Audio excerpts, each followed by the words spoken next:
बोलेगाव परिसरातील अल्पवयीन मुलीवर अत्याचार केल्याप्रकरणी समीर अब्दुल कादिर शेख, आकाश अल्हाट, हर्षद उजागरे, अक्षय साळवे आणि इतर 5 ते 6 आरोपींवर तोफखाना पोलीस ठाण्यात अत्याचारासह विविध कलमान्वये गुन्हा दाखल आहे।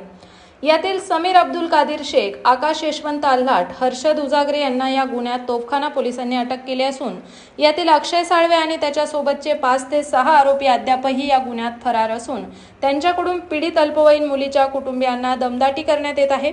गुन्हा दाखल असलेले आरोपी हे सराईत गुन्हेगार असून त्यांना जिल्ह्यातून हद्दपार करण्यात यावे अशी मागणी पीडितेच्या घरच्यांकडून जिल्हा पोलीस अधीक्षकांना निवेदनाद्वारे करण्यात आली आहे।